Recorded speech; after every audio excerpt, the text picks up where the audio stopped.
Now the Honourable Minister of Finance will reply to the discussion. Honourable Minister of Finance.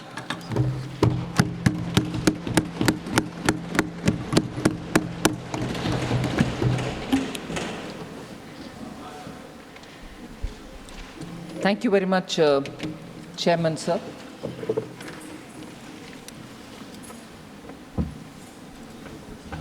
There's been a very robust discussion on the budget.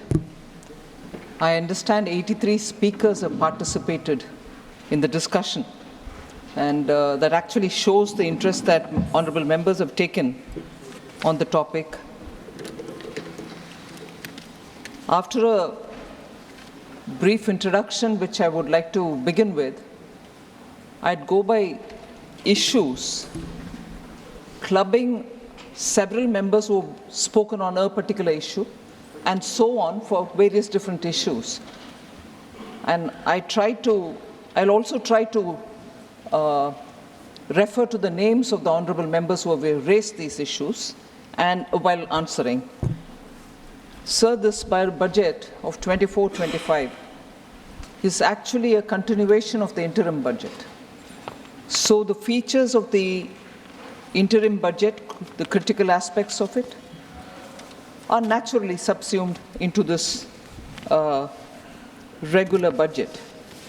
And since 2014, the principle which has guided us is the Sabka Saath, Sabka Vikas, Sabka Vishwas and Sabka Prayas, which continues in this budget as well, and hopefully will guide for the next 5 years. The 5 years being, this set of 5 years being very critical in taking the first steps towards building a Vikasit Bharat by 2047. This budget strikes a fine balance amongst several overriding priorities. Growth, employment, welfare spending, capital investments, and fiscal consolidation are all equally given a place, and we've tried balancing all of them. Sir, I had promised in this House in 21-22 the government would endeavour to attain a fiscal deficit to the GDP level below 4.5% by the year 25-26. We had reached an unprecedented high number of 9.2% in 2021, and we are well on track to attain that target. According to the IMF, India's share in the global growth is 16%, and it is also rising. While this budget seeks to consolidate our earlier accomplishments, I have announced a slew of measures aimed at providing renewed impetus to the manufacturing sector. I would just like to take a few minutes on expanding on this. The aim is to boost domestic employment, create employment opportunities, and ensure high and sustained increase in India's share in the global GDP over the next 5 years. Several measures have been taken. In this budget in particular, we had mentioned about the basic customs duty, which has been reduced, and on specific items, together with the production-linked incentives given for mobiles. India now already produces 97% of all the total mobile phones in demand in the country, and 30% of total production in India in the year 24 has gone for exports exclusively. So, India's production-linked incentive scheme stands out as a successful scheme, taking this one example, and in the other 13 sectors, 14 together, 13 sectors also, we see a lot of interest in investing and producing so that India becomes a manufacturing hub. The production link incentive scheme, which was brought in because we wanted to attract a lot of investment into India, is seeing a lot of interest and continues to see a lot of interest in investors. Further, in this budget, we also set up a critical mineral mission for domestic production and for recycling of critical minerals. We also are envisaging overseas acquisition of critical mineral assets. Further, we fully exempted customs duty on 25 critical minerals and reduced the basic customs duty on 2 of them. 2 were differentiated from the rest for particular reasons. So reduction in 2 and full exemption for 25 other critical minerals. I've also announced, sir, the development of investment-ready plug-and-play industrial parks in and around 100 cities of India. So that would immediately be a big attraction for people to come and set up businesses, being closer to cities that will enable them to have good skilled workforce to be employed. We are working towards establishing 3 centers of excellence in top education institutions for realizing the vision of Make AI in India and Make AI Work for India. That was mentioned in Budget 22-23. We are further strengthening the artificial intelligence excellence centers being built in top education institutions.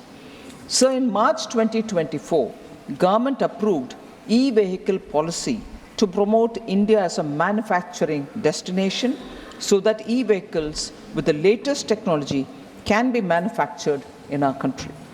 So furthermore, I go back to the point that I had made in 2021 budget about the new public sector enterprises policy, which clearly opened up all sectors in India for private participation also. Public sector will continue in critical core sector and strategically important sectors, but private sector has been now allowed into every sector, none of which is reserved for public sector alone. I take the example of the space sector, sir, here. Opening up has helped, and today space sector startups are receiving funds, and India is now becoming a big hub for space sector innovation and space sector startups. The recent newspaper announcements have been clearly stating the kind of investment interest which is being generated. The figures are not readily available with me, but I know that $126 million funding was received by startups in 2023. But that continues, the flow continues. Further, both in the last year's budget and this year's, sir, we have allocated resources for the National Research Foundation under the National Research Foundation Act of 2023. This time also Sansad National Research Foundation has had allocation be made. Last year itself we declared 50,000 crores for over 5 years for research for research along with private sector. So in these ways we have tried making India an attractive manufacturing destination and given good incentives and impetus for manufacturing to set up business in India. So a brief look at some highlights of the numbers that I want to speak about. The total expenditure in the Union government's budget statement 24-25 is 48.21 lakh crores. The total expenditure in the regular budget 24-25 is 54,744 crores more than that of the interim budget which was presented in 1st February this year. So the highlight that I would like to draw the attention of the honorable members is that capital expenditure is pegged at 11 lakh crores, and this is one of the biggest ever allocation made for capital expenditure, and this shows a 17% increase over the provisional actuals of of FY 23-24. Over the last year, 17% increase over the last year. But in this context, I would like to highlight one important fact about the capital expenditure which happened during the UPA era. Capex allocation was 13.19 lakh crores between 2004-5 to 2013-14. The 10 years of UPA saw 13.19 lakh crores, whereas during our 10 years ending 2024, the allocation for capital expenditure is 43.82 lakh crores. So the emphasis that we've given, particularly after COVID, for the capital expenditure being one of the very important routes through which the economy revival can be planned, has actually shown result, but the actual numbers are these. So there is also interest among members to know if the transfer to the states has been proper and as has been recommended by the finance commissions. I would like to underline that our unflinching commitment to cooperative federalism, the total resources proposed to be transferred to the state this year, 24-25, is estimated to be 22.91 lakh crores. This actually entails an increase of about 2.49 lakh crores over 23-24. Even compared to last year, it's an increase of about 2.49 lakh crores. Similarly, the outlays for all union territories has also increased from 61,118 crores in 23-24 to 68,660 crores in 24-25. So the states and the union territories are clearly getting in time the resources which are expected to be released for them. Although the budget documents have details of different schemes, I'm moving over to this point about sectoral allocations.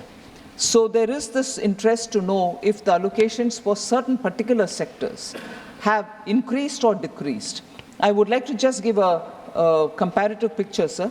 Agriculture and allied sectors in 24-25 received 1.52 lakh crores, which is 8,000 crores more than the last year. There is no reduction. Just for comparison, 2013-14, when the UPA government term was over, they had given only 30,000 crore. 30,000 crore then, 1.52 lakh crores now. Sir, education, employment and skilling, 1.48 lakh.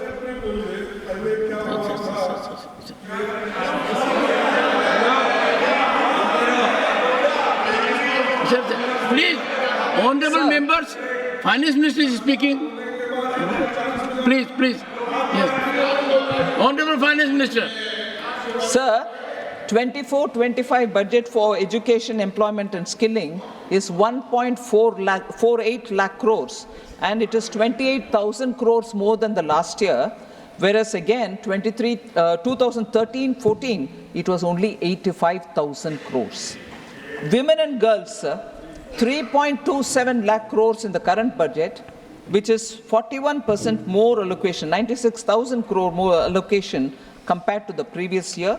96,000 crores it was in 2013-14.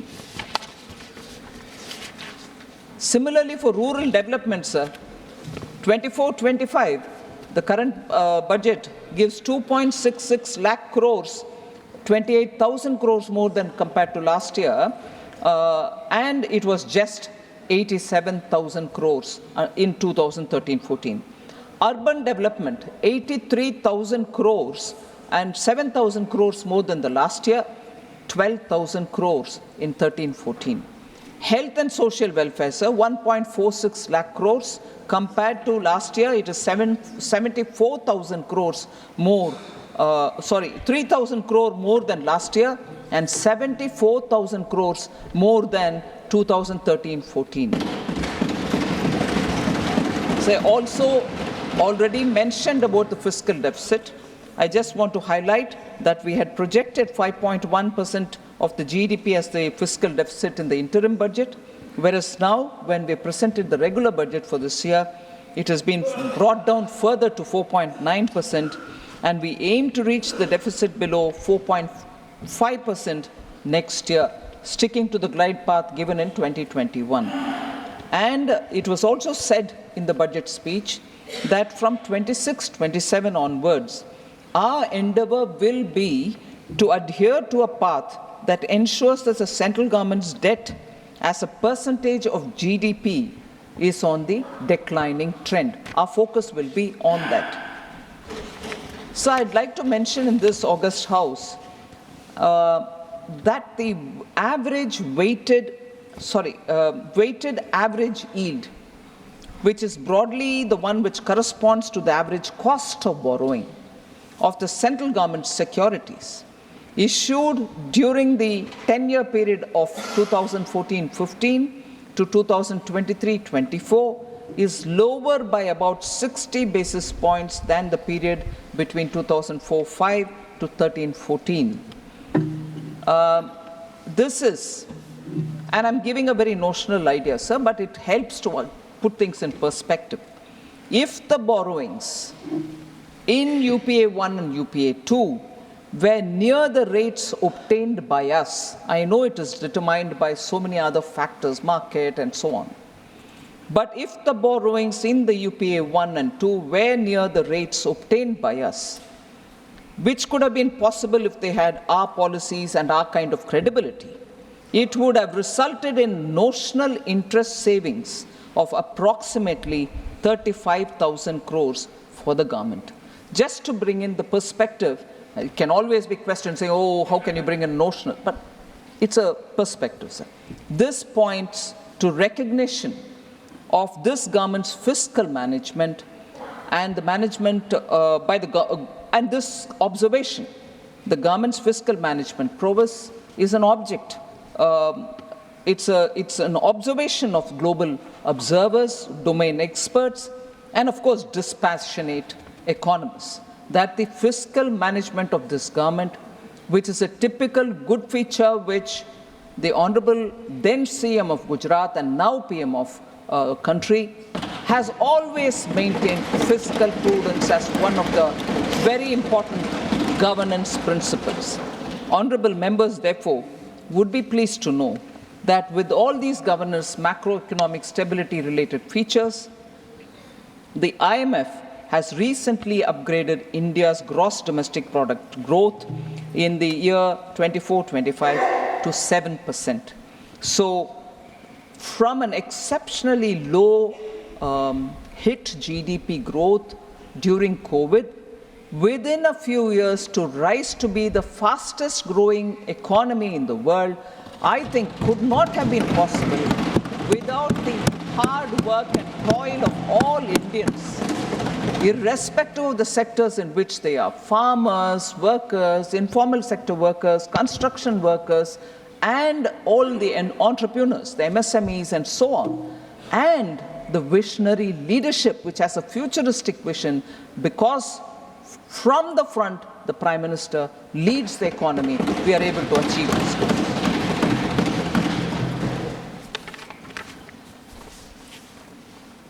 So I also presented the budget for the Union Territory of Jammu and Kashmir. I just want to highlight a few important features before I move on to responding to honorable members' issues which they had raised on the budget. So I'm happy to inform that the concrete steps that have been taken by the Union Territory administration to free itself from the legacy fiscal distress related issues which they had inherited from the erstwhile state. And this has borne good results. With substantial financial support given by the Government of India, 17,000 crores have been provided as support in the Union Budget of UT this year. The fiscal deficit to GSDP ratio of the Union Territory of J&K is estimated at 3% for the financial year 24-25. there is clearly a sign that public finances of UT of Jammu and Kashmir is now back on the rails. The government has worked very hard, unhindered, towards fulfilling the development aspirations of the people of Jammu and Kashmir with great sense of fiscal responsibility. Because I'm dealing with Jammu Kashmir budget now and later I go to the general budget, there are issues which have been raised about J&K budget which has been tabled in this House, both inside and outside of this august House. Now, I take this opportunity with your permission, sir, to address issues which have been raised in this House and equally because of importance given of those issues which have been raised outside as well. So the first issue is borrowings have risen from 12,000 crores to 24,000 crores in the last 2 years, and it is unprecedented and it shows fiscal mismanagement. This is an allegation. I'd like to respond, sir. Unlike other states and union territories, J&K has been plagued with pressures from externally sponsored terrorism. This is not a secret, all of us know it. In addition, historical legacy of poor governance, and I reiterate this point, sir, historical legacy of poor governance and low revenue base had created a situation of near perpetual distress and dependence on the union government. Just no way in which the state could have run without the union helping them, and that is how the main feature of J&K's state's budget was and also the economy was. With given this kind of a legacy inheritance that we've got, as part of the efforts to correct lingering fiscal distortions and for enabling transparent disclosure of the fiscal situation, the Union Territory Administration has brought off-budget borrowings onto its books. This has been done within the borrowing ceiling allowed to the Union Territory in each of the years which have gone by. So this is something which I have to state with conviction, that the UT was permitted to undertake additional borrowings against unutilized borrowing space from the previous years to take off-budget borrowings on the budget and finance its expenditure commitments. So the questions also, or the allegations also were that fiscal deficit was pegged at 1.6% and it has turned to 5.36 in FY24, more than 3 times the original estimate. And also that the capex has been slashed by 10%. The question therefore was, will the central government take blame for fiscal profligacy at the state level? I'd like to dispel any confusion in the minds of people. Along with the special support of 17,000 crore which has been announced in this budget from the union government, several other things are happening along with the efforts in recent past would reduce the fiscal deficit, and I hope it will reduce the fiscal deficit to 3.3% actually in 24-25. So it's not just the 17,000 crores that has been given as a special support, but also because of the efforts which are being put in the last few years, I think fiscal deficit will be back at 3%. While tax revenues, sir, have seen impressive growth, efforts on metering has improved billing and collection efficiency in the power sector, and that has also resulted in non-tax revenues increasing from 5,148 crores in 22-23 to 6,500 crores in 23-24. It's a big reform step that has been taken, well received by the people, and as a result of which we are able to have collection efficiency in the power sector. And I appreciate the J&K administration for having taken this effort, which is showing results for its own benefit. The Union Territory has also very important points, and this is a point which I submit to your consideration and for the August House to recognize, that the Union Territory has discontinued the earlier practices of running hundis and overdrafts from J&K Bank for its day-to-day cash management. This was a feature, sir. Every year, this would literally be a burden on J&K Bank and equally a lazy comfort for the administration that they could do this operation with the J&K Bank and get away with being transparent in the way in which they handled their accounts. I'm glad that this practice has been discontinued. During the last 4 years, the J&K Bank has made a remarkable turnaround from a loss-making bank of 1,139 crores of rupees in 2019-20. The bank has now made a profit of 1,700 crores in the year 23-24. So that is the kind of turnaround and that's the kind of efficiency with which the bank is now performing, being run professionally since after 2019. Capital expenditure for the Union Territory, sir, has also increased from 10,634 crore rupees 22-23 to 12,101 crore in 23-24. So recording a 13.8% growth. So J&K, Union Territory and their situation is in a healthy fiscal situation, being able to meet the development aspirations of the state. One other point of criticism, if I may say so, has been that the state's tax to GDP ratio increased from 5 to 8% in 3 years. Does this mean the people of J&K are subject to heavy taxation without any corresponding increase in their welfare? This is one of the questions asked. I like to highlight, sir, that the J&K situation, J&K's higher tax to GDP ratio is due to better compliance and effective monitoring of the taxation system. I like to mention that with the introduction of GST, tax rate across the country is the same on all GST products.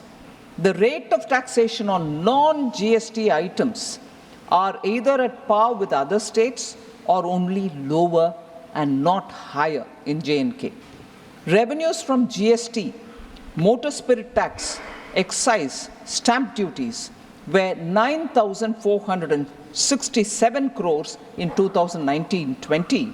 It has increased to 13,903 crores in the year 23-24. So the administration is showing efficiency in collecting from non-GST tax also. And as a result, the fiscal health of the state is also improving. So the UT has also given care to expand the dealer registrations, improve GST return compliances, initiated a lot of e-stamping systems, and conducted transparent excise auctions. Very important, sir. Transparent excise auctions. So that itself gives a lot of confidence about the way in which J&K administration is moving. On the employment rates, sir, 15 to 59-year-olds, the unemployment rate has come down from 6.4% in 2020-21, gradually to 5.7% in 21-22, and to 4.4% in 22-23. This has become possible because of substantial public investments that have led to creation of avenues of employment opportunities. Sir, I'd like the honorable members and yourself, the honorable chair, sir, to listen to the next issue, for which I will give my response. But I'm a bit concerned about the way this kind of a charge has been made on the union government. Sir, the allegation is, and I read it, perhaps the most worrying development is the FM's announcement that the union government has agreed to take the entire burden of the budget of police in J&K by spending 12,000 crores. It further goes to say this was earlier being done by the union government as part of the security reimbursement expenditure. Why has that been repackaged from a reimbursement situation, is the question. Further, has the police salary liability been taken over by the union government in perpetuity, is also a question. To add to it, and this is the most interesting part, sir, does it reflect the government's intention to rule the state from Delhi in perpetuity by retaining home affairs of J&K with the union government? Will the FM commit in the House that taking over police salary liability is not a Trojan horse? I'd like to respond to this, sir. The scheme on reimbursement of security-related expenditure continues even today. So it has not been discontinued. Had it been discontinued, you will have the suspicion. But when it has not been, why would you have the suspicion in the first place? Or is it being not cared for, or you want to put it in the side and still generate a conversation based on just your apprehensions? I'm not sure if it is a responsible way to approach this issue. Second, sir, if at all, and I'm saying this with a bit of a hesitation, but I want to say this. If at all, sir, there was a Trojan horse as regards J&K, it is Article 35A and Article 370, which were the real Trojan horse, because it was not even made as a part of the constitutional amendment. It was just put in the appendix as though that's also part of the Constitution, but it was not duly brought as a constitutional amendment. But for those who are carrying that Constitution nowadays and showing it, they should explain to us, was that not a deceit? And is that not the Trojan horse to keep J&K not integrated with India? With that done, with that kind of a Trojan horse approach, you're asking us that when we take the burden of J&K police money, so that the J&K administration will have more money to do developmental activity and the center can take the salary of the J&K police, to insinuate that this is being done with an intention of for perpetuity. I'm sorry, this entire approach is making me wonder if this is being done deliberately so that there can be a kind of a, atmosphere created of doubt about India, about India's governance, about India's federal structure. This approach, I'm sorry to say, sir, is not healthy. And to just put it out, to say that this is how we perceive it. You've been in governance for more than 70 years. Not 70, 50, 40 years. I'm sure you understand the significance of what is going on and the way in which that state is being restored back to be a part of India. We belong to a party, sir, which firmly believed from the beginning, from 1947, Ek Desh, Ek Nishan, Ek Vidhan, unlike the Congress party. Sir, and I'm afraid to say, separatists who are self-proclaimed are coming into the Congress party with red carpets thrown for them to come in. Separatists who were the ones who caused permanent and perpetual problem there. Now post 2019, we are at least being able to develop the state even as we are containing terrorism. Whereas now, like earlier, terrorists are being self-proclaimed terrorists are also being welcomed in the Congress party, sir. Sir, therefore, Not yielding. She is not yielding. Mr. Randeep Surjewala, she is not yielding. Okay, go ahead. Sir, Please, threat to let's not have this cooperative practice. federalism.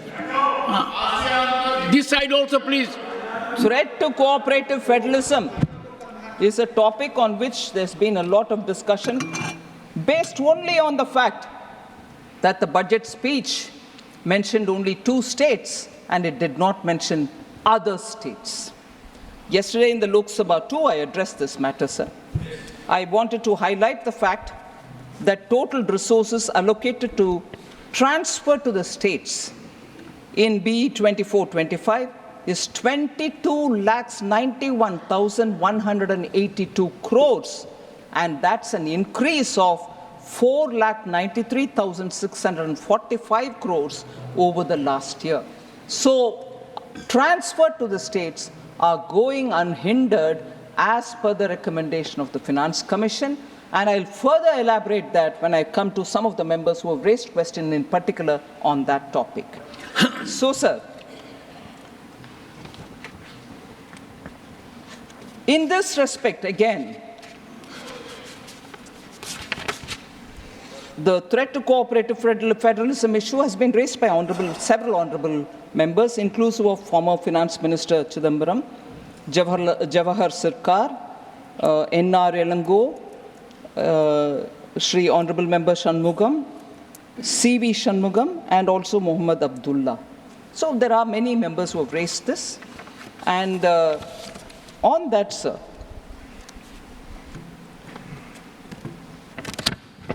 if the inference is that I've spoken about only 2 states and left the others out, it means monies are not even going to those states, is an immediate propaganda after the budget was presented in the House, which was taken up in a big way by the India Alliance. It can't be India Alliance here. India Alliance, or say I.N.D.I.A. India Alliance. Sir, therefore, what is the last A for? How can it be India Alliance? Mr. India Chidambaram. Alliance. Mr. Chidambaram, not while sitting. Sir. Please, you are a very senior member. Please, and maintain order. She is not yielding. Sir, if only 2 states were named and others were not, I just want to highlight what happened in the earlier budgets, which were presented by Congress-led UPA. Sir, in the interim budget of 2009-10, only Bihar and Uttar Pradesh were mentioned. All right, they came back to power in 2009-10. Did they increase it? Yes, they increased it. To how many? To 8. Rest 20 states were not even mentioned.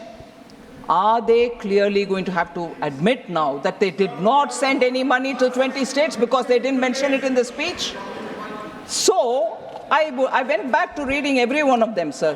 2004-5, only 11 states were mentioned, 17 were not. 10 were mentioned in the next one, 18 were not. So like that I can go on saying, does that mean during their time, for those states which they did not mention, they didn't send anything to their other states? No, even that wasn't true. They sent money to all states, but only chose to speak about some states. If that is true for them, but it can't be true for me, is it? Protest outside the parliament, say, oh, other states are being ignored.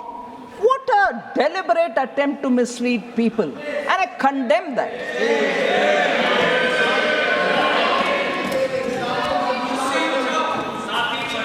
Sir,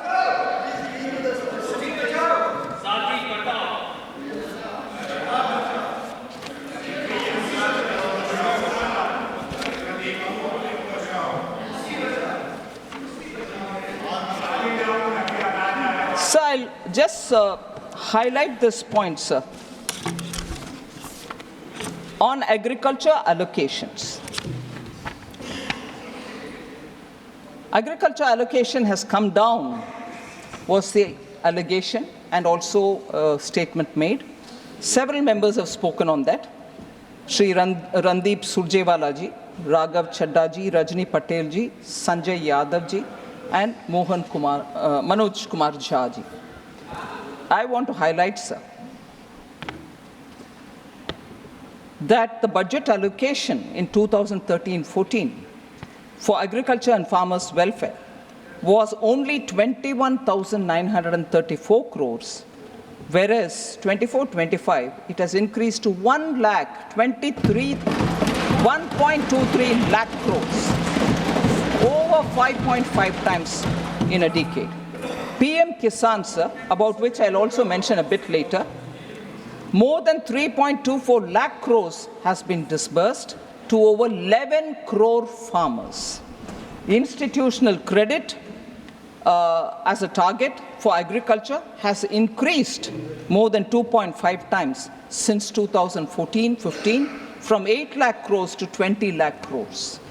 Interest subsidy, which are given to farmers through Kisan Credit Card, has increased 2.4 times. Has increased 2.4 times since 2014-15, from 6,000 crores to 14,252 crores. KCC now covers animal husbandry and fisheries also. Small and marginal farmers, the number of accounts which are opened for them and they avail agricultural loan has grown from 57% in 2014-15 to 76% in 23-24.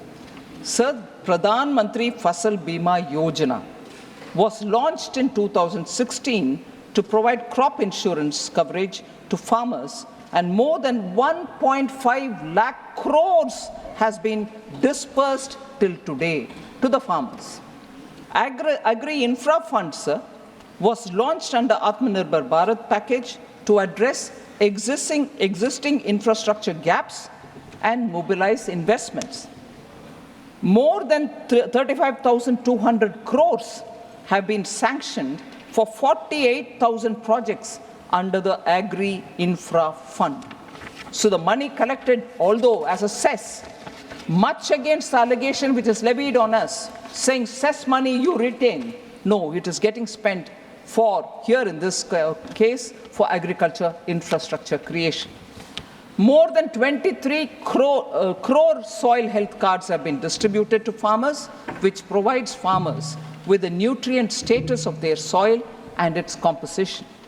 1.8 crore farmers and 2.53 lakh traders have been registered on the eNAM portal, which is a national agriculture marketing place. In the last 10 years, more than 11 lakh crore have been spent to provide fertilizers to farmers at affordable prices. Government has also formulated agricultural export policy in 2018 in the country for the first time. This has led to agricultural exports reaching up to 4 lakh crores of rupees. A separate Department of Fisheries has been set up in 2019 and assisting farmers with schemes worth more than 38,000 crores, which have been implemented in the fisheries sector, due to which fish production has increased from 95 lakh metric tons to 175 lakh metric tons, almost doubled in the last 10 years.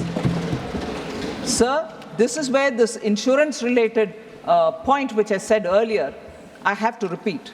In its 2004 election manifesto, the Congress party promised to implement a comprehensive crop insurance scheme. However, it was not till the NDA, which came to power under Prime Minister Modi, Fasal Bima Yojana was implemented. They could have done it during their time, but no, it waited for a manifesto. But that was 2004 manifesto, and they had 10 years after that. They did not do anything on that. The Congress said it would examine the feasibility of direct income support to farmers. However, it was not till 2019 when Prime Minister Modi gave PM Kisan Samman Nidhi. They state things in their manifesto, it lies in the manifesto. No, they don't implement when they come to power.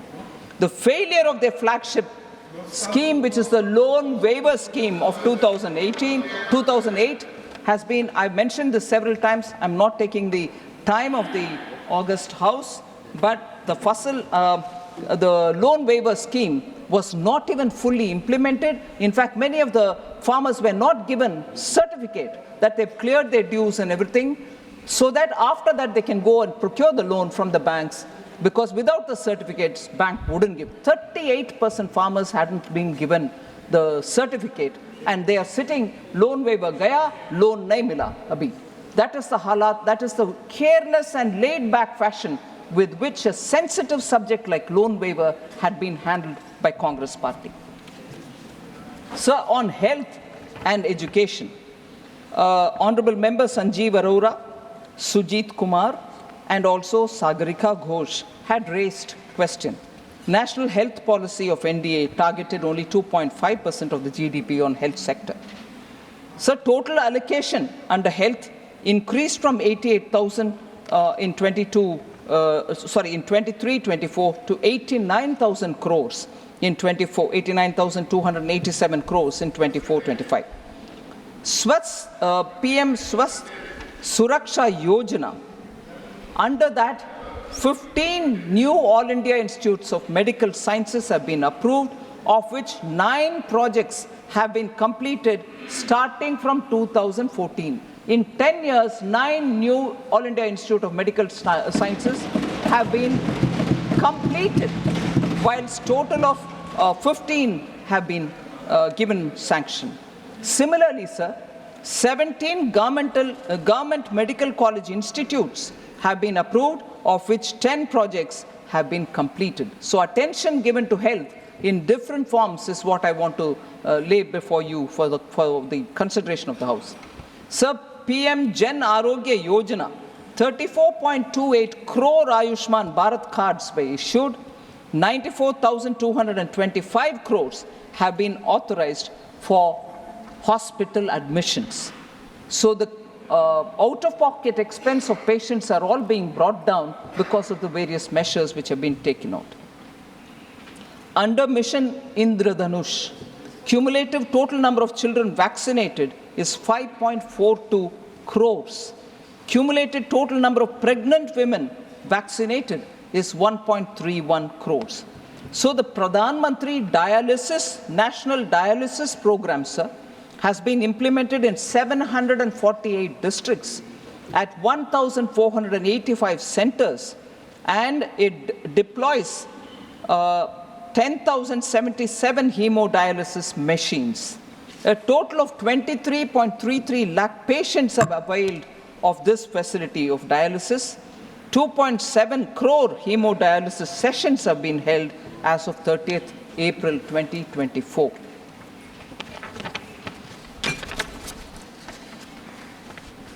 "10,000 PM Jan Aushadhi Kendras have been opened, and they provide 30 to 80% cheaper medicines, and medical equipments are also being made available, sir.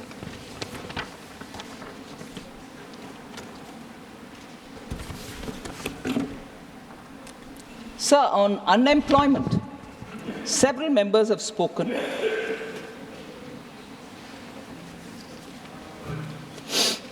Randeep Surjewala ji, Raghav Chadda, Sanjay Yadav ji, P. Chidambaram ji, Jawahar Sirkar ji, Surjit Kumar, and also Sagarika Ghosh ji. Sir, first of all, I'd like to present before you that our policy is to make youth competent, saksham. For that, we also have brought in this time a package of 5 schemes providing employment in 3, and 1 for skilling and 1 for internship. This package, we hope, together with also 48 crore mudra loans worth 25 lakh crore which have been dispersed, where now we want to increase the 10 lakh limit to 20 lakh. All these put together, we expect there will be a big difference in terms of skilling and internship and for job creation. But the UPA era jobless growth is something which we cannot forget. It hurt India's youth the most because RBI's CLEMS data showed that the total employment declined from 47.2 crores in 2012-13 to 47 crore in 2013-14. And the only period of decline, that remains to be the only period of decline recorded since 1981-82. So when it is declined there, to recover from that, even during the period, not much was done. Formal employment also was badly hit during UPA, especially in the formal manufacturing sector. The annual survey of industries, which is issued by the Ministry of Statistics and Program Implementation, showed a sharper percentage decline than ever seen during the worst of COVID pandemic. So even during COVID pandemic, that is not the kind of decline we saw as was seen during UPA's time. So, sir, on the employment, our facts which are given by the PLFS, Periodic Labour Force Survey, shows that the labour market indicators for persons of age 15 years and above have steadily improved from 17-18 to 22-23. Labour force participation has also increased from 49.8% in 17-18 to 57.9% in 22-23. Women's labour force participation has risen to 37% in 22-23 from 23.3% in 17-18. The unemployment rate has declined from 6% in 2017-18 to a low of 3.2% in 22-23. Youth unemployment, that is the age between 15 to 29, has declined sharply from 17.8% in 17-18 to 10% in 22-23. Sir, this is the annual periodic labour force survey report which is given this. And further to reinforce the fact, the SBI research report July 2024, India created 12.5 crore jobs during 14 to 23 compared to 2.9 crores created between 2004 and 14. So the distinct increase in the jobs created during the 10 years under Prime Minister Modi's leadership has to be highlighted, sir. In the last decade, the employability of Indian youth has increased sharply, rising from less than 34% in 2014 to over 51% in 2024, and will further improve it through the PM's package on employment and skilling.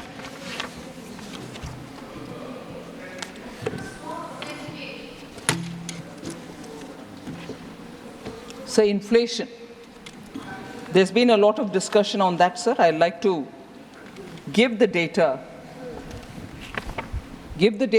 and also differentiate between the inflation which was present during UPA and our approach towards dealing with inflation now, so that we can see how inflation has been handled both under the UPA and the NDA. So we saw double-digit high inflation period under the UPA because of the policies which were reckless and inappropriate policies were taken on one hand, and inept measures to control inflation on the other. Domestic inflation. So this is a very important statement, sir. Domestic inflation used to be higher than the global average. That is very significant to be noticed. Post the global financial crisis of 2008, UPA government took stimulus measures to boost the economy. The problem arose, and I'm sorry I have to say this, when economists who are repeatedly quoted to us saying, reputed economists, you're not that, when leaders of that stature did not know when and how to withdraw the stimulus which was brought in after the global financial crisis, did not know when to and how to withdraw the stimulus, leading to a high double-digit inflation between 2009 and 13. High fiscal deficit as a result, and debt as a result, crowding out private investment.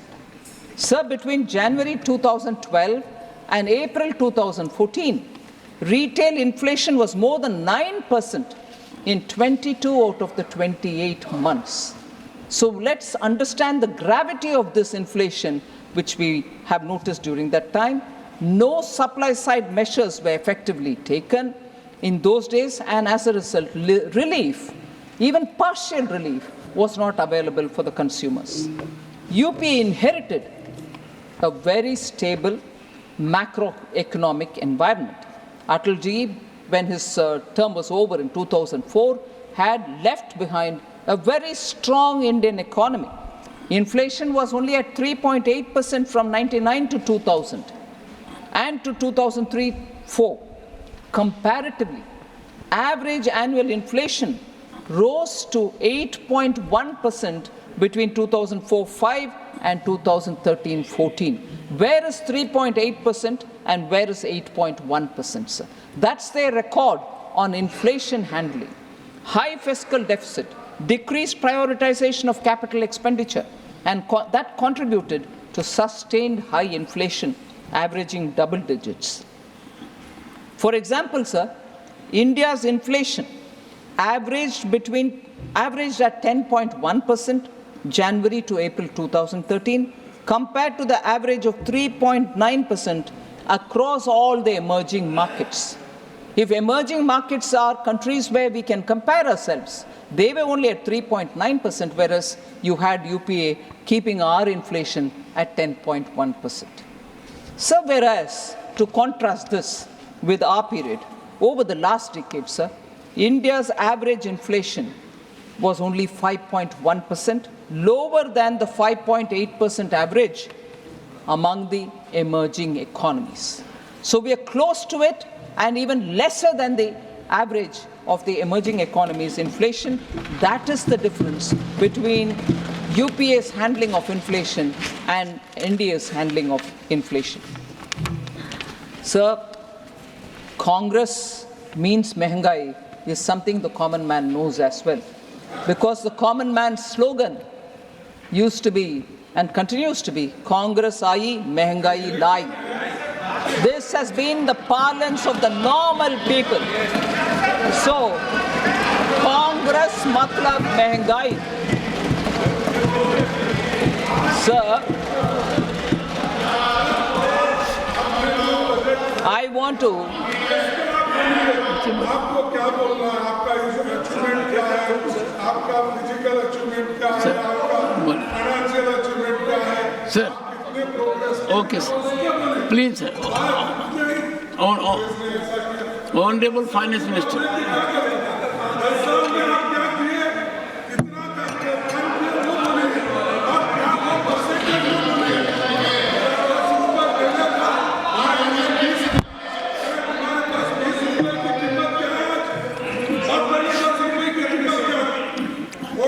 Honorable Finance Minister, please.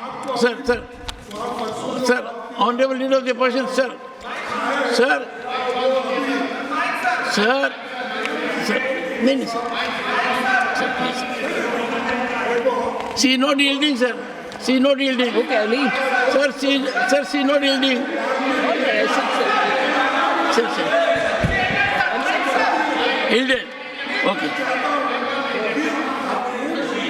रख के क्या करना चाहिए? ठीक है. Yes. रुकिए. I hope, sir, there will be peace, calm, and camaraderie in the house, sir. माननीय सभापति जी, अभी जो एलओपी ने विषय उठाया कि आप अपनी बात करिए और कांग्रेस के ज़माने की बात ना करिए, ये जब भी बजट की चर्चा होती है तो वो हमेशा कंपैरेटिव टर्म्स में होती है, हमेशा हमको बताना पड़ता है। Please. No. You had all the right to say so. नहीं, what is it, Nasir? You had all the right to. Please, no, I don't appreciate it. Sorry, I don't appreciate. No, don't appreciate. What is this? Forget about it. Nothing is going on record. Why are you saying so, sir? Rajya Sabha में आने वाले लोगों के बारे में भी Congress party को सोचना चाहिए कि इस हाउस में चर्चा की गरिमा और चर्चा को कैसे आगे बढ़ाना है।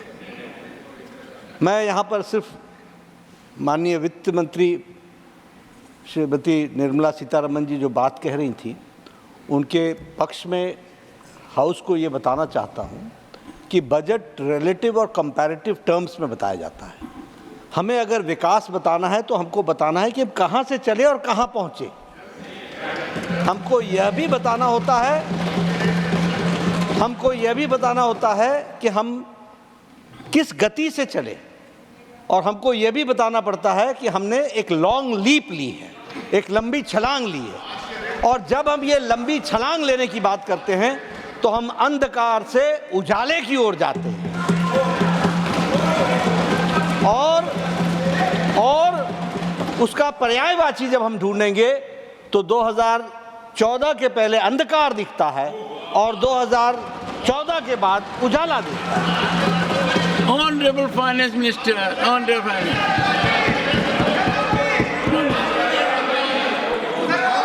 Minister, no, nothing will go on record.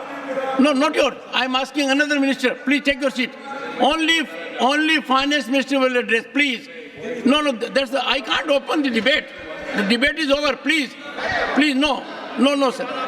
Only Honorable Finance Minister will speak. We have to maintain some decorum in the House, and I am glad we are improving a lot. Please. Thank you very much, Chairman, sir.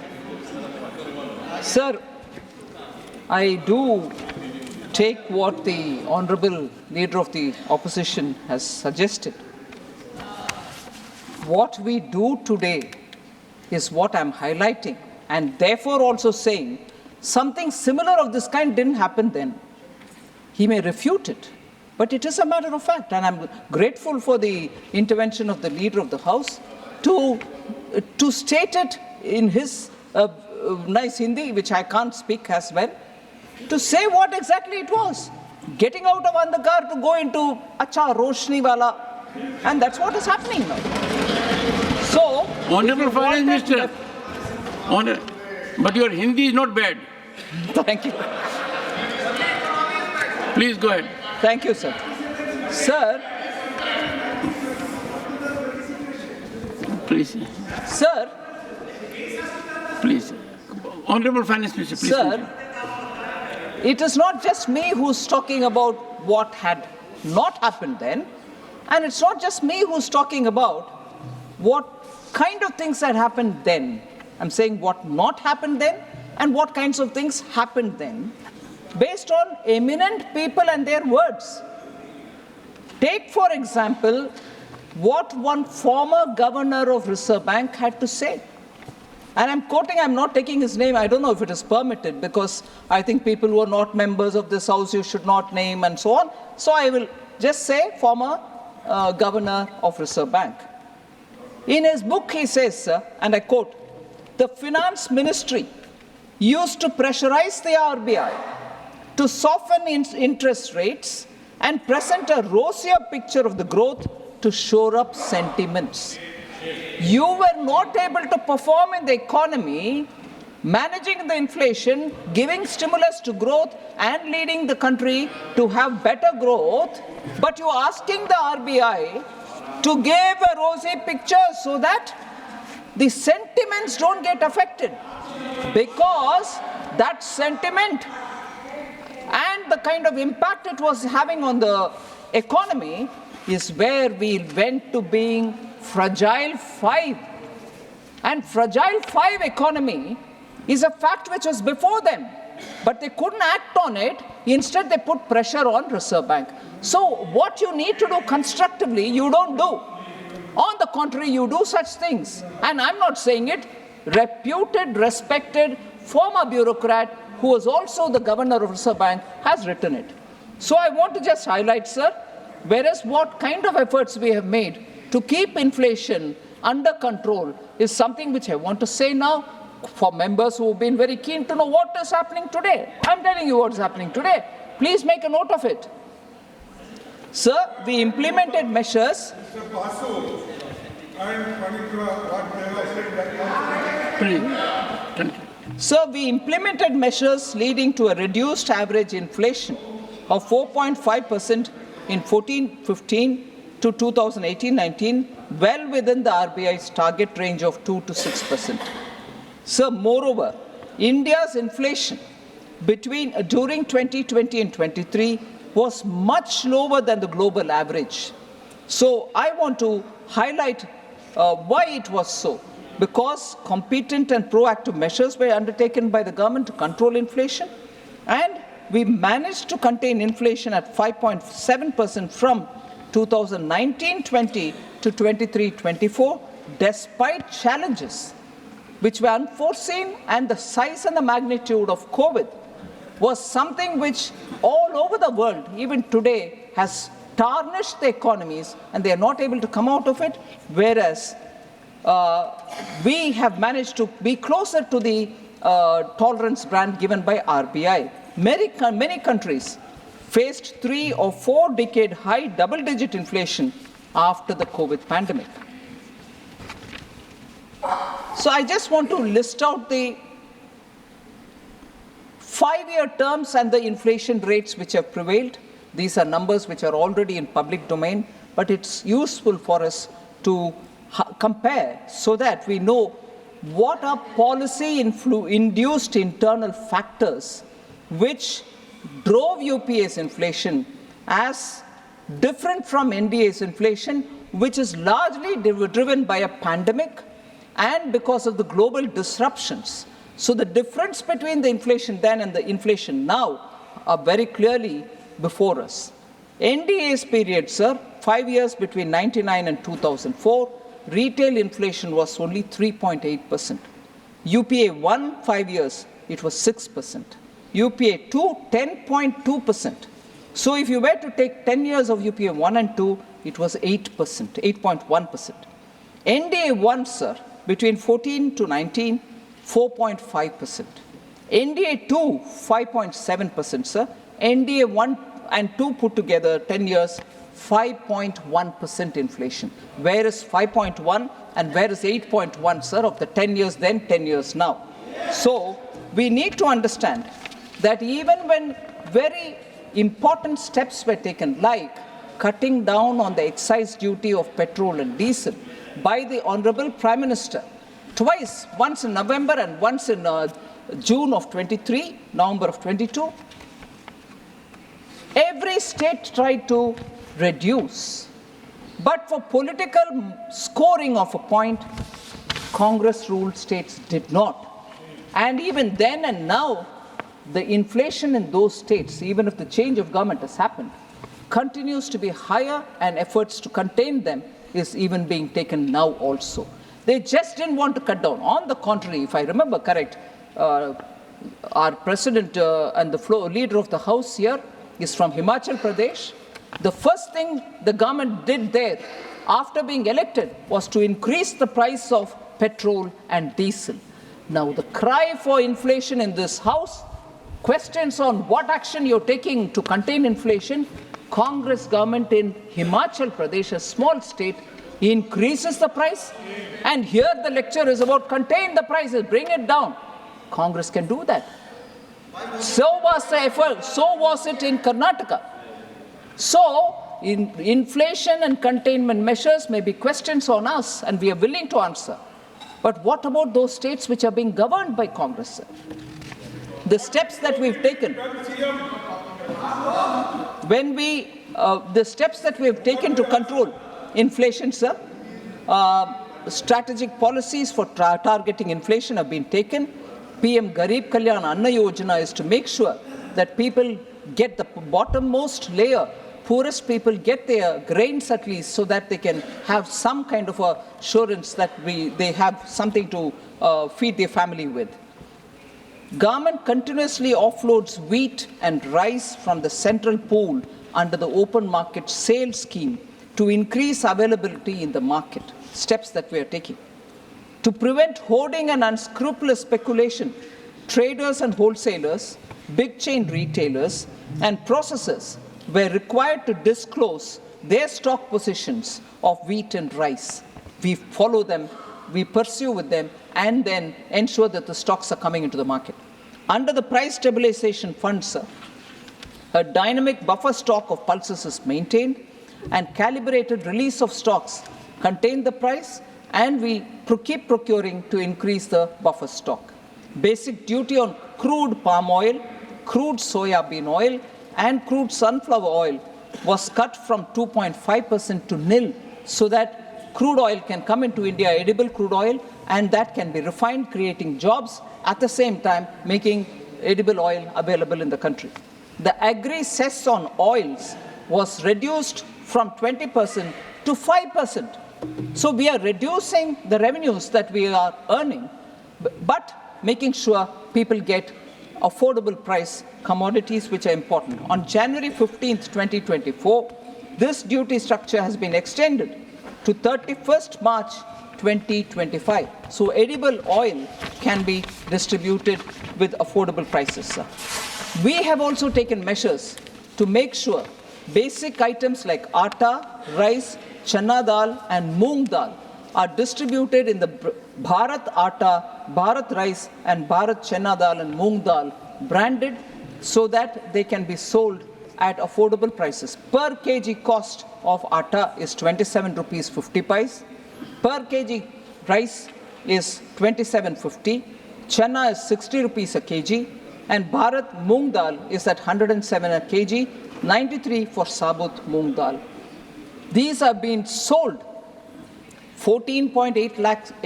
7 lakh tons have been sold of atta, 13.98 lakh tons of rice, 11.52 lakh tons of chana dal, and 2,984.37 tons of moong dal, both put together, Sabat and Dulahua, are sold, which means people are benefiting from the wholesale distribution, which is under the brand Bharat.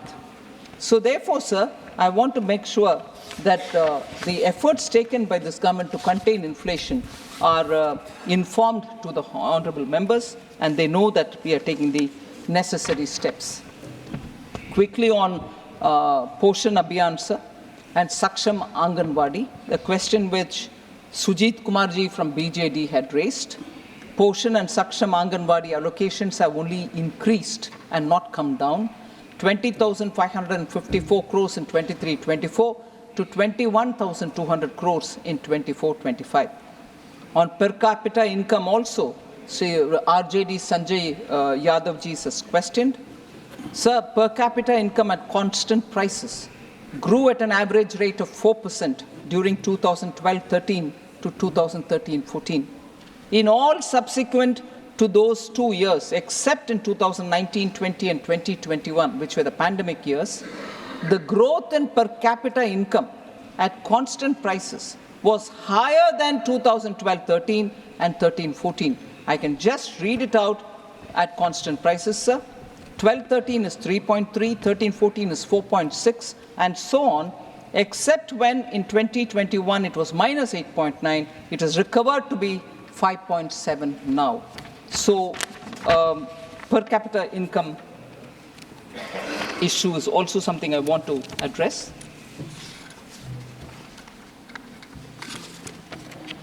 So, this is a very important issue which has been raised, that arbitrarily we've been cutting the borrowing ceilings of non-BJP states. Sir, I want to completely dispel this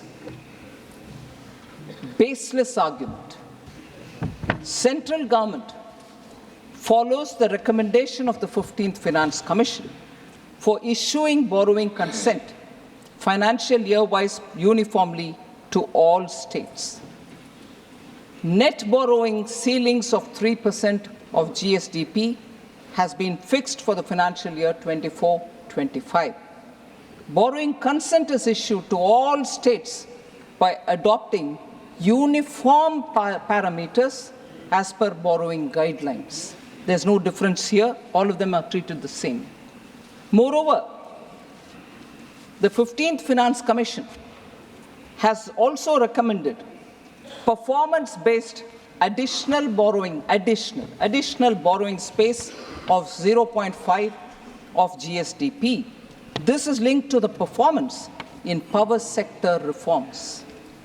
List of states, sir, which have fulfilled the requisite criteria related to power sector reforms and availed additional borrowing space of 0.5% of GSDP, I'd like to present before you, sir. In 21-22, 22-23, and 23-24.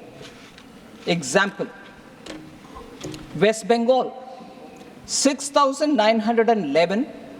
These are additional borrowing over and above the 3% which is given unconditionally. 6,911 for 21-22, 8,352 for 22-23. It is in crores or 7,200 something? This figure is in what? crores. Crores. Crores, sir. Sorry, thank you. So 6,911 crores, 8,352 crores, 7,276 crores for 21-22, 22-23, 23-24. If that is West Bengal, sir, Tamil Nadu, 7,054, 21-22 crores, 5,775 crores, 9,656 crores. Additional borrowing allowed each year because of power sector reforms. That is Tamil Nadu, sir. Kerala, 4,060 crores, 21-22. 4,263 crores, 22-23. 4,866 crores, 23-24. Additional borrowing permission and availed these amounts are on record. Now, Himachal Pradesh is just now, so I can't give the figures straight away. 251 crores was allowed in 21-22, but we've not had any claim after that. I can read that for other states as well. So there is no arbitrariness here. On the Kerala issue, sir, I can't find Honorable Member John Brittas, because he did raise this issue in between when I was speaking. He is not here. But never mind, I'll say, sir, on the Kerala issue, sir, Honorable Supreme Court has also mentioned to the state to resolve the matter amicably with the centre. It implicitly supported the stand of the centre. They didn't say centre is wrong. Thank you. Don't take your seat. Take your seat. Take it. No, you are here, but not to interrupt, to listen. But sit down, sit down. Sit down. No, your name was referred because you were absent. Now that you are present, you will follow the decorous conduct. Please. No. This is not done. You are an experienced person. Sit down. So on the Kerala issue, sir. And Honorable Minister, a word of suggestion. Yes, sir. Next time, be careful. Oh, right. While naming Dr. John Brittas. Because if you name him, he claims a right. Oh, right. And you... Well, I don't want to name anyone. So on the Kerala issue, sir, Honorable Supreme Court has actually mentioned that the state should go amicably settle the matter as regards borrowing. The Supreme Court did not imply that there's wrongdoing or a malafide. If I can infer it, sir, implicitly supported the stand of the centre. I'll quote just one small paragraph, sir. The plaintiff state, Kerala, has failed to establish the three prongs of proving prima facie case: balance of convenience and irreparable injury. State of Kerala is not entitled to interim injunction as prayed. So the subject of Article 293, whether the centre should do it, should take an oversight mechanism, all this may be enough. Please maintain decorum. No. Please take your seat. Please, only an interruption for, please, Honorable Finance, please continue. Please continue. Dr. John Brittas, don't make it a habit. Please. Sir. Please. Okay. I want to just pick on the word he uttered, sir. Sir, Honorable Member John Brittas, I wanted to refer to him because he was not here. You were gracious enough to say, oh, he's come, you talk about it. Then there was this little banter about whether he gets a right to... I have not mentioned anything about him till now, but he would, in the interest of his state, want to speak something. But to imply that I'm picking and choosing to my convenience is because he has not heard what I said earlier, or not even was here to hear what borrowing, additional borrowing over and above the 3% which is given unconditionally has been given to Kerala over the 3 years. He was not even He was not even here to hear it. And then to say, no, she's picking and choosing. No, I've given a comprehensive picture of what the additional borrowing is, which is a conditional borrowing. But earlier, the 3% was completely given, was all said, sir. Unfortunately, John Britta's honourable member was not here. Now to say she's picking and choosing, no. I've given the whole story and I'm picking and choosing one line, which is important for establishing centre's credibility. One second. Honourable Finance Minister. Based on the Constitution. Honourable Finance, what I find is Dr. John Brittas makes impact when he is absent, makes impact when he is present. Now, take your seat. Honourable Finance Minister. Sir. No. This is never done, sir. You know it more than I do. Please, sir. No. Sir, based on the constitutional provisions. Please, go ahead. Please. Sir, based on the constitutional provisions, sir, the sir, government I can't restart of India... the debate. I say, oh, okay. Normally, when I ask a speaker to look at me, then I thought it is best to have eye contact also. Please, go ahead.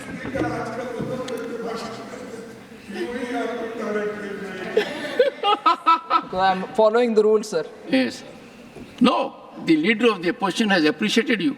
Thank you very much. Please go ahead. Sir, based on the constitutional provisions, sir, the government of India adopts a rule-based system. This ensures fairness to all states and no deviation is entertained because of presumed entitlements or presumed prejudices that may prevail. No, we follow as per the Finance Commission's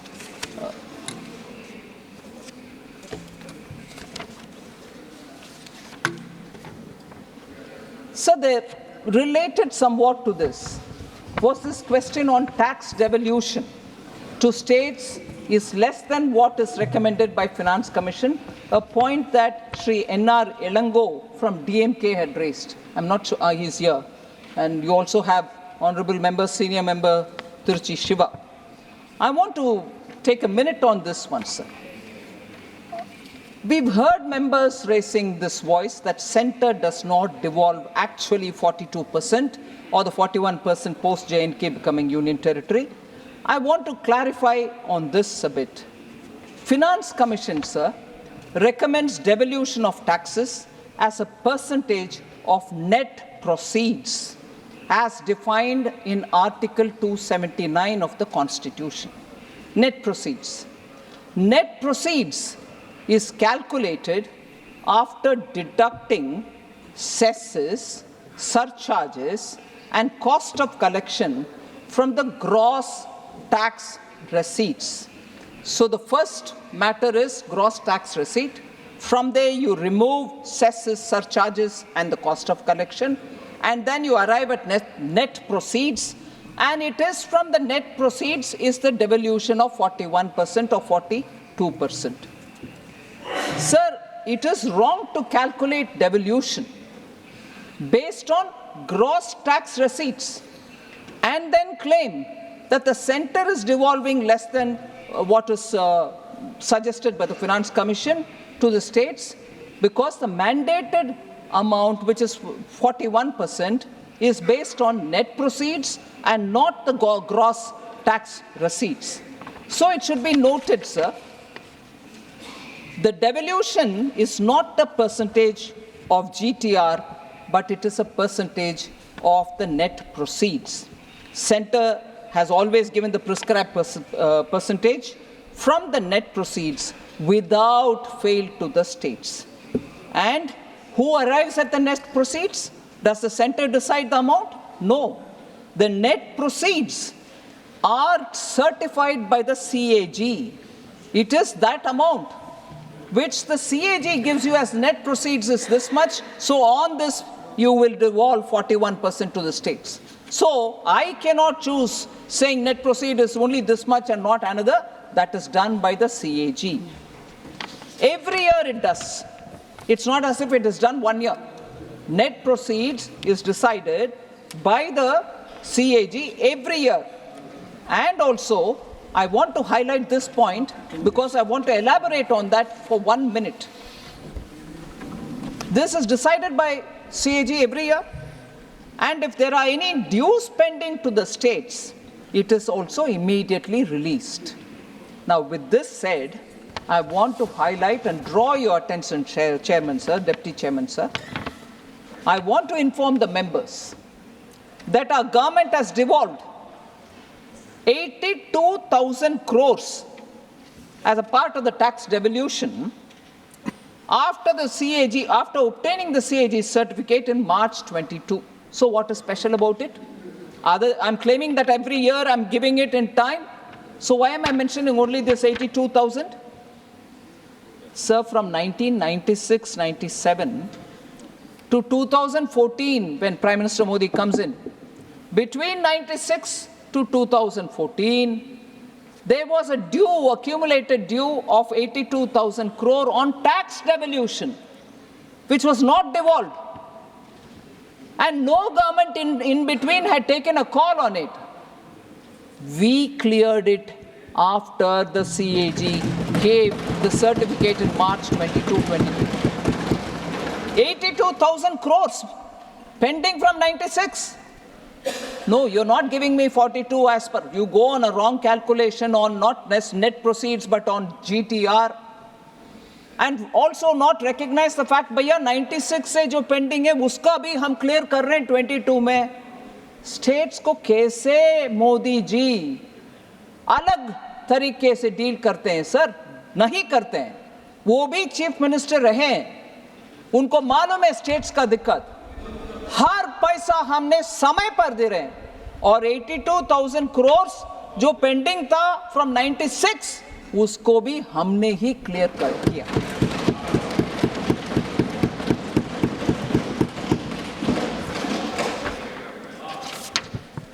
Sir, almost at the end, sir.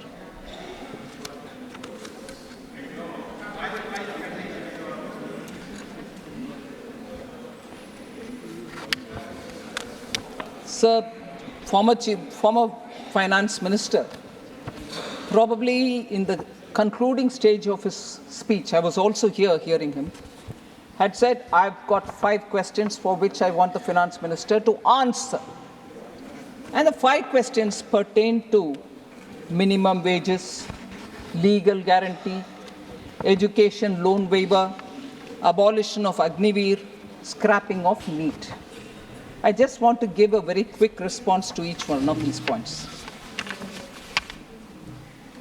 Sir, minimum wages of 400 a day. Sir, I'm referring to the Honorable former Finance Minister, sir, who had raised 5 questions and wanted us to answer.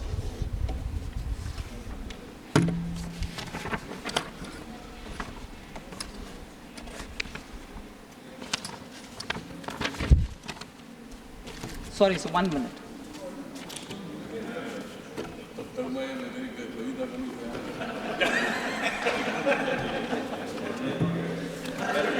I think, but the best that has happened is the Honorable Finance Minister has not taken the...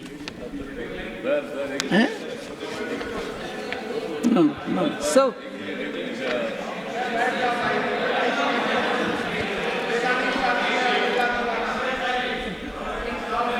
No. The Honorable Minister is also appointed, but not this occasion. 400. Not this occasion. Yes, not you. There is another Honorable Minister behind you. Oh, okay. So my problem is I'll have to find some mechanism. If there are Honorable Ministers and the second one rises, then if I tell one, the other one may misunderstand it. Honorable Minister, please. Yes, sir, I'm just responding, sir. But I'm not addressing the Honorable Finance Minister. Yes. Mr. Thavle, please. For the चलो कम से कम आपने ऐसी चर्चा तो की जो थोड़ा सी हंसी मजाक की हुई. Otherwise, you are very serious when you make an observation. Sir, we raised 5 questions. Please. Honorable Minister. No, I will not allow. If I had to allow, I would have allowed leader of opposition. I will not allow anyone. He had raised 5 I will not allow anyone. questions, sir, on which He said, why can't 400 rupees be declared as the minimum wages per day? Sir, I think he is talking about Manrega Act and through which declare a minimum wage of 400. I just want to highlight on that presumption that Manrega Act of 2005, sir, Section 6(1) of the Act says, notwithstanding anything contained in the Minimum Wages Act 1948, the central government may, by notification, specify the wage rate for the purposes of the Act. It says that. And says, provided, that's a proviso, provided that different rates of wages may be specified for different areas. I also think probably because it was mentioned in the Congress manifesto, I'm a bit hazy on it, but his demand was 400 rupees per day minimum wage. Why wouldn't you want to declare it? So I want to highlight, sir, the Rural Development Ministry, which deals with Manrega, since UPA time, has been declaring the minimum wage, and these are decided based on changes in the CPI-AL, that is Consumer Price Index Agricultural Labor, which reflects inflation in rural areas. It's based on that every year some kind of a notification comes. This has been the practice since 2005 to 2014. Our government has also followed the same principle. I don't know if I can use this saying in the English language. What is sauce for goose is the sauce for gander as well. One is therefore tempted, sir, to ask the former FM, what prevented the UPA from notifying a uniform wage rate under the Manrega when it was in power? They didn't do it then. But now, if he is quoting the Manrega Act and demanding that Government of India declare 400 rupees as minimum wage, I would want to also highlight, and I'm sure being a legal mind, he would be aware of this nuance. The Minimum Wages Act of 1948 also empowers the states to fix minimum wages with respect to categories, various categories of employment, unskilled employment, and so on. So in the states, minimum wages are again fixed differently for different states. So permit me for a minute, sir.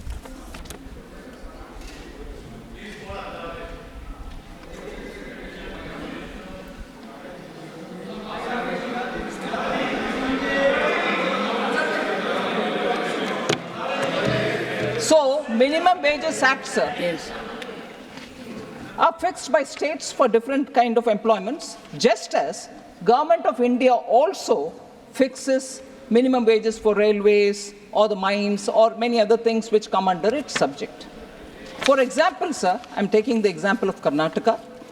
State government notifies 4 different zones to fix minimum wages for unskilled workers. Zone 1 is for Bangalore city and the city corporation area. Zone 2 is for district headquarters and in the various districts, and so on. In the state of Himachal Pradesh, I would like to draw your attention, sir. In the state of Himachal Pradesh, as per the latest notification, or latest in this subject, which was issued in May 23, it was issued by the state government that unskilled wage earners will get a 375 rupees minimum wage. 1 second. Yes. I must appreciate your fairness. You touch the state of the leader of the opposition, and next you are touching the state of leader of the house. So that even balancing has taken place. And I am privileged to be chairman at a time when this house has presidents of the 2 leading parties in the country, the largest democracy. Honorable Finance Minister. So, if wages are to be fixed by different states at different levels, and for even within a state, different zones, should be looking at it's difficult to think of how the central government can fix a wage of 400 rupees and also say, therefore, it should be done for the entire country. Sir, also,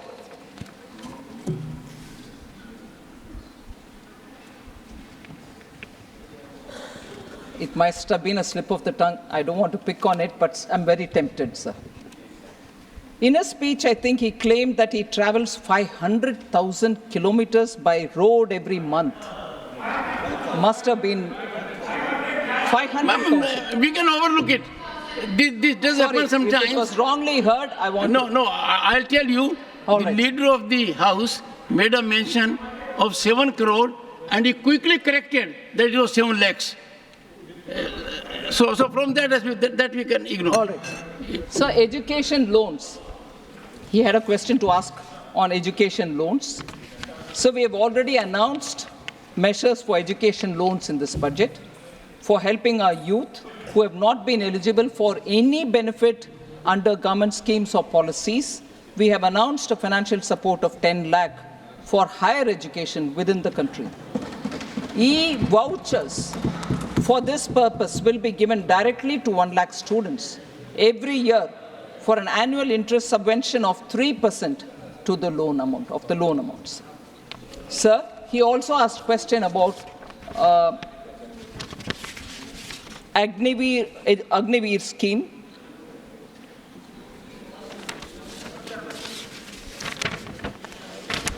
I wanted to highlight, sir, former finance minister has served as also former home minister. I'm sure he understands the nuance involved in national security. Agnivir is a very reformative step to enhance the capabilities and battle readiness of our armed forces. It ensures actually that we have fit soldiers who are on the front line. So one of the expected outcomes of the scheme is that armed forces will have much younger force by recruiting those in the age group of 17.5 years to 21 years and retaining only 25%, thus reducing the average age of the Indian soldier. Why should we do it, sir?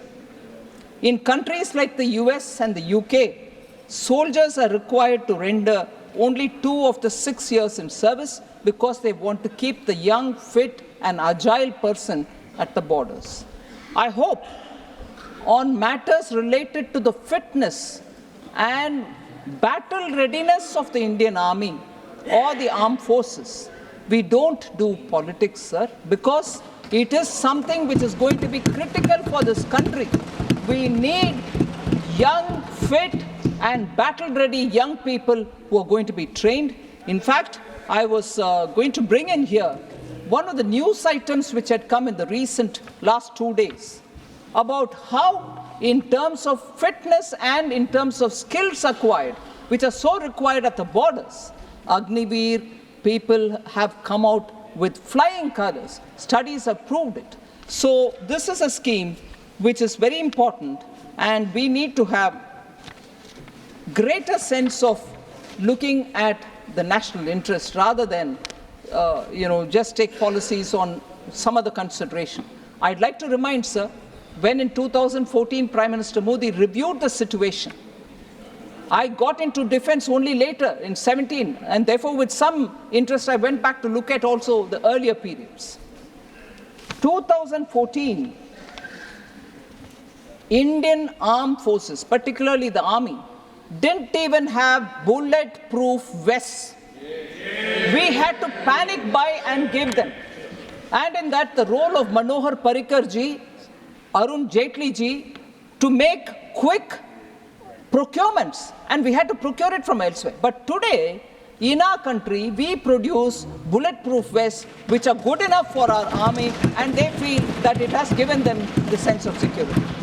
Not just bulletproof vests, sir, it is also a truth that in India, at that time, for 10 years, major defense procurements did not happen. And this is not a fiction that I'm telling you. In the House, Defense Minister then had said we can't procure it because we don't have the money. So Agniveer is a scheme which we brought in with great sense of commitment to keep our armed forces battle ready. And young and fit people get into the army, and I don't think there's a need for us to unnecessarily worry that this is causing some kind of a distortion. Not at all. It is with the acceptance of the armed forces that it has been brought in. Sir,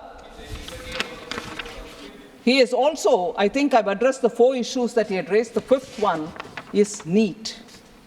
So, Honorable former Minister, he's a lawyer. Probably he spoke one day before the final judgment came from Supreme Court on the NEET. One day before he spoke, and therefore the verdict which was given by the Supreme Court, he probably wouldn't have been aware. The Supreme Court did not scrap NEET exams. It observed that there is no material at the present stage to indicate any systemic leak. That's about the NEET exam leakages. But abolition of NEET, I'm afraid to say, was triggered even before the leak issue came up. So I want to highlight some of the features, sir. NEET exam was notified. When was it notified? For the benefit of all our members. When was NEET notified? In 2010, December 2010, with its implementation. Who was leading the implementation at that time? It was led by the then DMK Minister Gandhi Selvan, who served as MOS for Health and Family Welfare as part of the Congress-led UPA 2 government. So it was brought at that time. The Supreme Court, while talking about the NEET, didn't take care of it. Thank you, Mr. Wilson. Thank you. Thank you very much. Please. And that is why it is running even now with the stay. Sir, I want him to not interrupt with misunderstandings. Mr. Wilson. This is undone. UPA in 2012, the UPA 2.0 introduced NEET undergraduate for medical examinations as well, medical admissions. And 2013, the first exam took place. All during UPA 2013, the exam took place. When the Gazette notification of 20th December 2010 was challenged in the Supreme Court,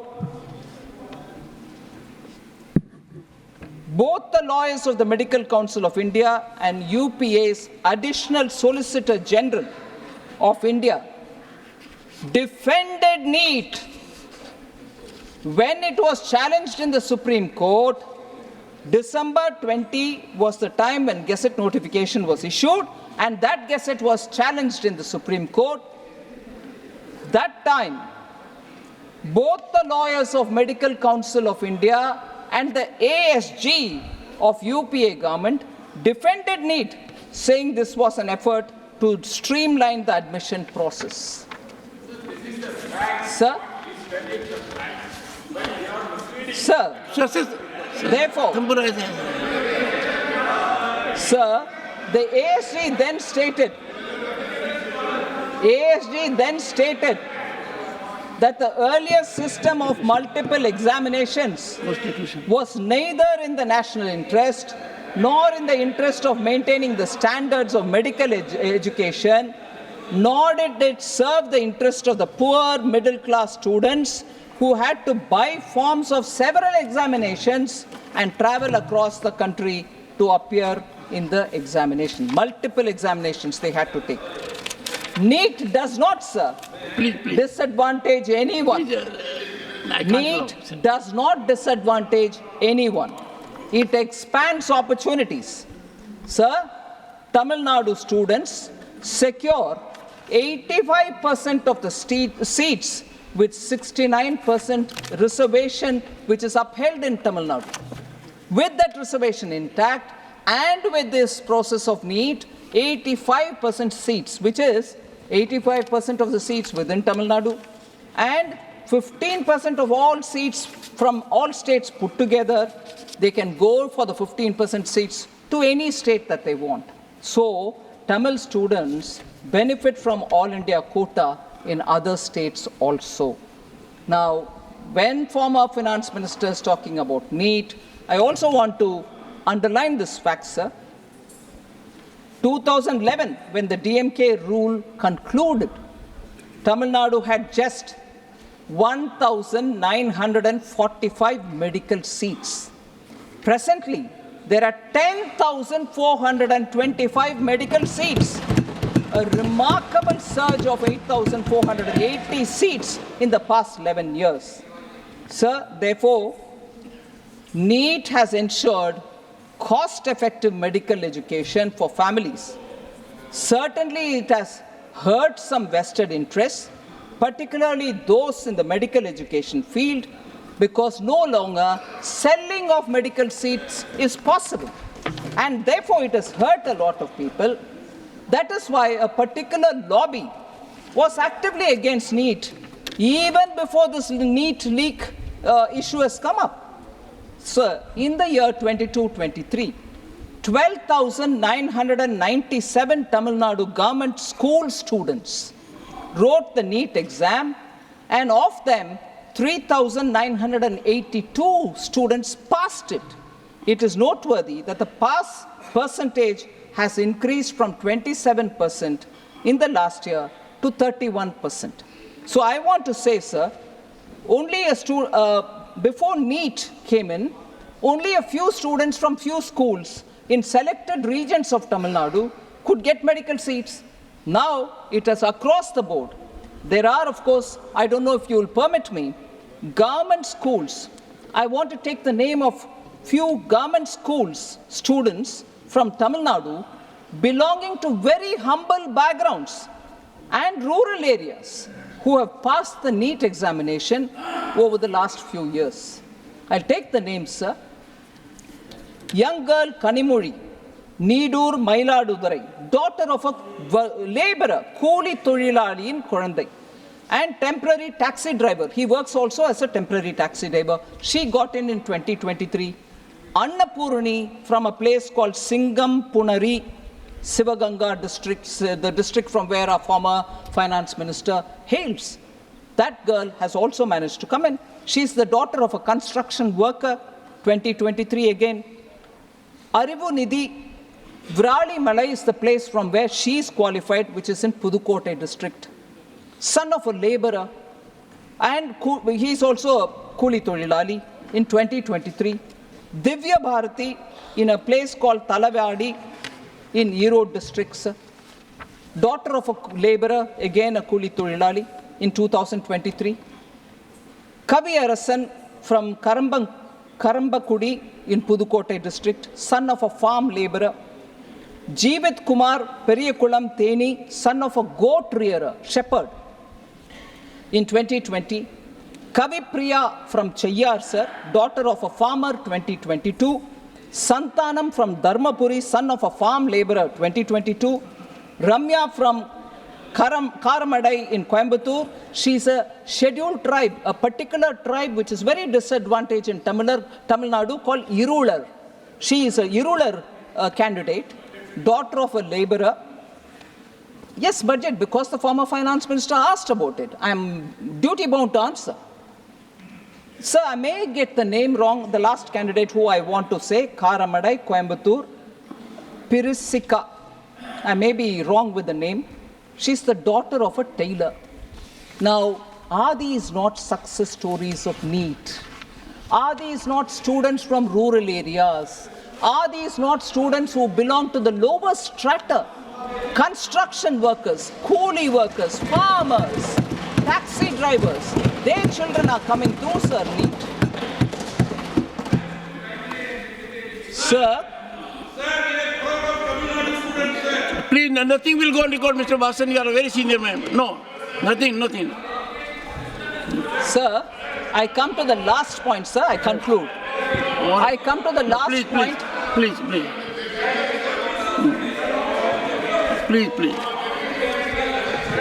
No. All honorable finance. The last point, sir. Take your seat. Please, nothing is going on record. Sir, Honorable members, former finance minister. I am extremely intelligent when you speak. But when finance minister speaks, no, she is not yielding. No. Sir, please take your seat. These are Mr. 5 questions. Tiruseshu has done the right thing. Please take your seat. Please. Sir, Okay, go ahead. the debate has happened. All members have spoken. Specific 5 questions which have been, whoever member was allowed by the chair spoke. Whoever member was allowed by the chair spoke. 5 questions specifically was asked by the former finance minister. I'm giving him answers. I wish, with your support, I hope all members can at least listen to the answers that I want to give. Please, ma'am. Sir, the last point. The last point, sir. Last. Former finance minister asked a couple of questions. Again, most members are saying, what has this got to do with budget? Why do you want to answer on this? Why do you want to answer on that? But it was a question raised. I don't know if it is related to budget, but because during the budget debate it was raised, I'm answering. Questions were raised. And I'm quoting the finance minister from the YouTube which comes of the debate in the Rajyasabha. I quote, sir, I ask, why does the UPSC have to play a role in the appointment of the DGP of a state? Why should a state government not appoint the vice chancellor of state universities? Unquote. Sir, I'm just wanting to say, of course, people can say, why are you answering? It's not budget. But why was he asking? Because it's not budget, so I'm answering here. Sir, I am indeed appalled that a very respected senior advocate, I'm not an advocate with due respect. All senior advocates are respectable. Yes. So, he has raised a question saying... And you may not be aware, Honorable Finance Minister, I am a senior advocate under suspension.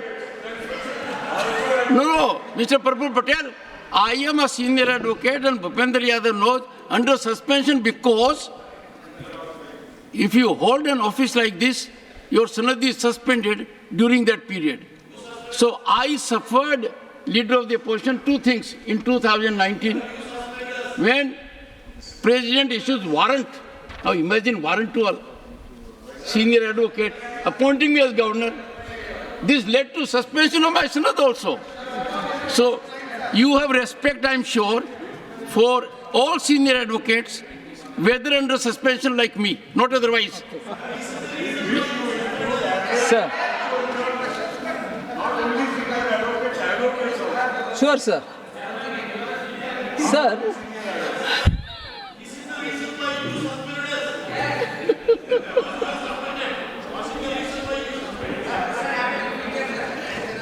Sir, I'm actually appalled because... No, but the Honorable Finance Minister, former Finance Minister, had raised 2 very valid questions. Yes, sir. One, why should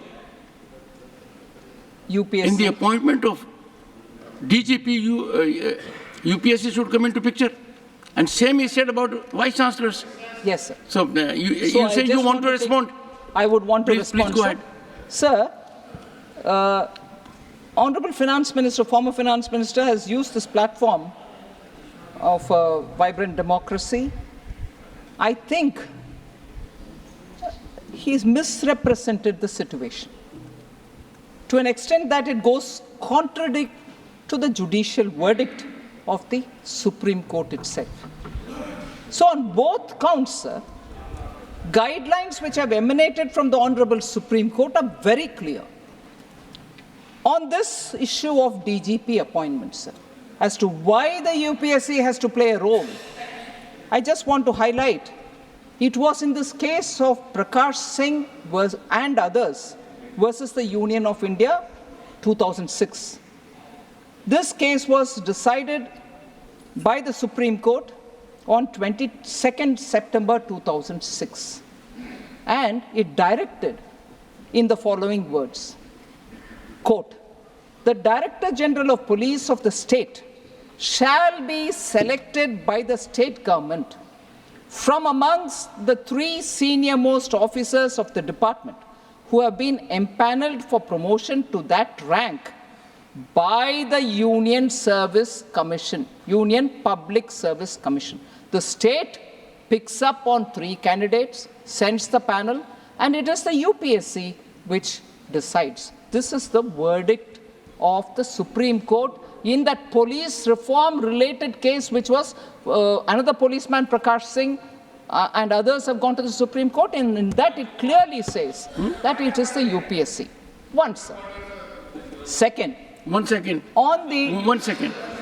What is your point of order? Come to the point of order, don't make a speech. Wait, sir.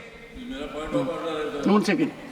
If Supreme Court decided yardstick is the criteria, why has the government not followed it in the case of Election Commission of India when there was a clear-cut directive? Everything you say, Randeep Purjiwala, is irrelevant. Why? Everyone is aware about the judgment. Honorable members, no, not like this, sir. He had to speak. Has the former finance minister, look here, I take it as a very serious situation. Has the former finance minister, while asserting why are you having role of UPSC in appointment of DGP, misrepresented the situation? According to the present finance minister, the former finance minister totally misrepresented because there is a categorical judgment of the Supreme Court in the case of Prakash Singh, and directive is categorical. The state government will select DGP only out of a panel that is approved by UPSC. Now, this is a settled situation. Everyone knows. So I'm sure as and when Honorable former Finance Minister will be there, I take a very serious view of it. One second, sorry. No. Honorable members, I take a very serious view of it because I have indicated this House cannot be used to emanate information by way of misrepresenting particularly a Supreme Court judgment known to one and all by and large, and that too from a senior advocate. Ma'am, I take note of it. You kindly put the judgment on the table of the House. Just so. Number. Nothing is going on record. Sir, just so. No, she is not Indian. She is not. Excellent. काफी प्रतिष्ठित वकील हैं, home minister भी रह चुके हैं, तो क्या आप वो जब यहाँ पर उपस्थित रहे तो उन्हें अपना स्पष्टीकरण देने का मौका देंगे? बिल्कुल ठीक। माननीय सदस्यगण, नहीं, माननीय सदस्यगण, दिग्विजय सिंह जी ने बहुत महत्वपूर्ण बात कही है। एक चार्ज है कि पूर्व फाइनेंस वित्त मंत्री ने सदन के समक्ष महत्वपूर्ण तरीके से कहा है कि राज्य सरकारों का ही अधिकार है डीजीपी बनाने का, और आप यूनियन पब्लिक सर्विस कमीशन को क्यों बीच में ला रहे हैं? उनका डायरेक्शन साफ है कि you are doing this because you want to control states. Imputation यही है। The present finance minister says this is being done not by any executive order, this is emanating from a judgment of the Supreme Court that was imparted in 2006, and the judgment is categorical, and I am sure even us, every lawyer knows it, that appointment can take place only out of a panel approved by UPSC. I agree to your suggestion, and we will put it to the former finance minister in what circumstances, while being senior advocate, he could misrepresent the situation so gravely to misinform the nation at large. We'll put it to him. I agree to your suggestion. Yes. Sir, just to be sure, sir, I want to reread the verdict of the court. 22nd September 2006. Supreme Court directs thus, I quote, "The Director General of Police of the state shall be selected by the state government from amongst the 3 senior-most officers of the department who have been empaneled for promotion to that rank by the Union Public Service Commission," unquote. So that's about the DGP. Now I come to the issue of the Vice Chancellor of state universities. Sir, Supreme Court of India again in a judgment in State of West Bengal versus Anindya, Sundar Das and others in 2022 asserted and I quote, Regulation 7.3 of UGC, minimum qualification for UPC or appointment of UPSC? teacher. This is UGC. sir. UPSC. This is UGC, sir. University Grants Commission. and Unity that grants. was- Okay, okay. Sir, Please. Please. Sir, Regulation 7.3 of UGC, minimum qualification for appointment of teachers and other academic staff in university and colleges and measures for the maintenance of standards in higher education. Regulations 2018 provides for the minimum qualifications of a VC selection procedure and the appointment procedure. In case of a conflict between the state legislation and the central legislation, in case of a conflict between state legislation and the central legislation shall prevail by applying the rule principle of repugnancy. By applying the rule principle of repugnancy as enunciated in Article 254 of the Constitution. Therefore, any appointment,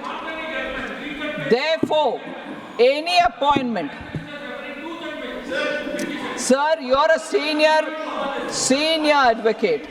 I'm talking to you even though I'm not an advocate. I'm sure you're going to be conscious of what I'm talking.